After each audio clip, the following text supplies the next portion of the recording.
Patay ang 21 anyos nga si Reggie Espirito sang Sigma Capiz matapos mabungguan sa ginamaneho nga motorsiklo ang bus sa Mainay Sigma Capiz. Sa investigasyon sang Sigma Police, una nga nakabunggo sa likod nga bahin sang tricycle ang motor nga tuyo nga mag-overtake. Pagkatumba sa wala, tion man nga nagapadulong ang bus gani na bungguan. Gindala sa ospital sa siyudad sang Rojas ang biktima pero gindeklara nga dead on arrival.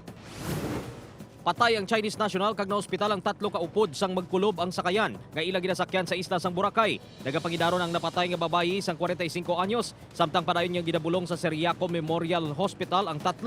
Sa panaysayon sang boat captain, kalmado ang dagat sang naghalin sila sa Station 3 pero pag-abot sa Boracay Terraces, hinali nga nagbadlos ang hangin kag nagdako ang balod. 21 ka Chinese national ang sakay sini kag luwas na sa katalagman ng 17 ka mga pasahero nga nag-island hopping.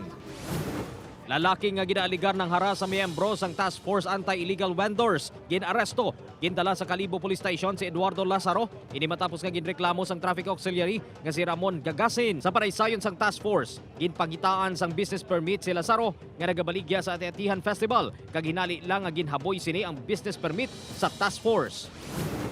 Ginako sang construction worker nga si Frankie Rata, 46 anyos, kag isa ka street-level drug personality nga nagagamit ini sang illegal nga droga agud niya mangin ganado kag may resistensya sa pagpanglaba. Dadakpan sa may basta operation sa Barangay Granada kag yara man ini sa drug list sang barangay.